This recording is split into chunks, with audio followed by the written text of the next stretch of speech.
Hey Queensland Baptist Churches, I have gathered some awesome people here to discuss evangelism. Now this crew are not just from Alpha, they're also Jess, church planter, cross-cultural mission, and working in Australia, seeing people come to faith.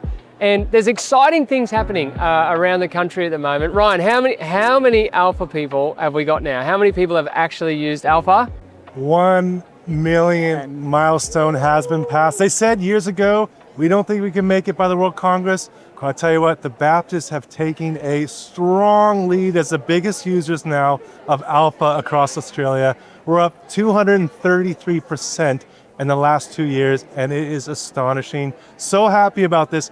Other denominations, they're all actually saying, we want in on this, we want to be on board. Yeah. So incredible, 1 million participants, 1 million stories of people exploring faith, and a lot of baptisms happening across our movement. Yeah, and you know, this is the time for us to make hay while the sun shines. There is definitely a shift that has taken place in Australia, and the church has got to bring, and when I say the church, I mean the Big C church, but especially us Baptists, the church has got to bring evangelism back to number one. Many of us are scared of evangelism, and I'd just love to talk to Jess here today, because Jess is leading a campus that's dealing with different cultures in Melbourne, down in Australia. And I'd love to hear how are you empowering people and using Alpha to reach non-believers and to reach the community that God's placed you in? Well, we're 11 months into our church planting journey. Brand new baby, not even 1 year old. And the beauty is we've been using Alpha as one of the ways that we reach out to the community, share the gospel. And because Alpha is available in over 100 languages, in our locality, there's a lot of Chinese-speaking people, Mandarin, Cantonese, English. So we can actually do Alpha all together as one church with the different languages. So how's that work? Tell me how that works. Yes, great. So because it is the same video, it's got subtitle, it's got dubbing. So we'll do the meals together, we'll start together, we'll do the hosting space together. And then when it comes to watching the videos, then people can separate off into their languages and then do their discussion in all the different languages. And we've got people in our church who are fluent in either of those languages, and then they'll be the one hosting. So we're just mobilizing every single churchgoer, because Alpha is just a matter of facilitating conversation. They don't have to be the theological expert. They don't have to know all the answer. They just go there and lead the discussion and just say, hey, what do you think about what we just watched? Yes. Super easy. Listen, I grew up in the church, and if I had $1 for every time I heard a Christian say, I'm not an evangelist, I would be a very, very, very rich man. What is it about evangelism that you think scares Australians? I think I was like that as well. I was one of those. Like, I go to church, I grew up in church, but when the pastor would challenge you about who are you going to share the gospel with, who are you going to invite, I'm like, not me. It's not my gifting. I'm not the evangelist. Yes. But I think as the years go by and like kind of got to know a bit more and learn a bit more, it's just really a matter of inviting. Just, hey, would you like to read the Bible with me? Or, hey, would you like to come for dinner and do Alpha with me? It's just like that. The McCrindle research is already saying this is an open generation, particularly in the young adult space. There's 1 in 4 will come explore if invited by a friend or family member they trusted. 1 in 2 below the age of 25. It's the greatest season of evangelism in our generation.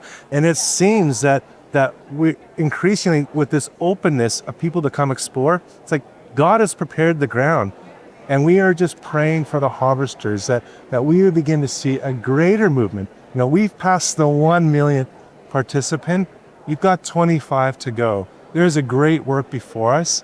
So it's so exciting to see not just a pastor that feels the pressure on a Sunday, like as if they're going to just trust us on a one moment. No, people, this has always been from the beginning, a movement of friends and family inviting one another to say, come and see, come and explore. And that's still the same today. People trust their friends, their family, to enter into those conversations that God's having with them. So let's empower our people. Let's go for it. I said, let's catch the wind of what God's doing and be a part of it. One of my young adult leaders, she's a social worker. So her work can be very intense, managing cases and seeing people in really tough places. But she follows Jesus, she loves Jesus, serves at church, but she lives her life in a way where her colleagues started noticing, you're different. You're different in the midst of the stress and the load and everything, but there's a peace and a calm about your mannerism. What is that? And that piqued her colleagues' interest. So they started going out for these walks during their lunch break, and then obviously the conversation then start from casual to meaningful to touching the spiritual side of things. So when I told the church we're running Alpha, she's like, oh, I'm gonna invite my colleagues. And her colleagues, like 5, 6 of them, never stepped into a church building before, came to Alpha, and they get to hear, they get to share in the fellowship, they get to hear the gospel, watch the videos, and just have some really, really good questions that they pop out during the discussion. So, and that went on for weeks and weeks. So we're still working on them, on accepting Jesus, but imagine the weeks and weeks of the gospel being sowed into their lives and the difference that's gonna make in their workplace, with their family, and with the society that they're serving. So good. So let's get evangelism back to number one. You know, Jesus made the coolest promise that you're, like in the whole Bible, when he said, never will I leave you, never will I forsake you. That promise was in the context of mission. If you're actually going to follow Jesus into the mission field and you're actually going to share the gospel, never will he leave you, never will he forsake you. It's in the context of trying to do his work that Jesus draws near. So if you want to experience Jesus in a profound way, if you want to experience Jesus' presence, go on mission. Go share your faith. He's going to answer those prayers. He's going to be with you. He's going to give you the words you need. And then tools like Alpha and all these different things are set there to help you. But honestly, get out there and share the gospel and your faith will come alive.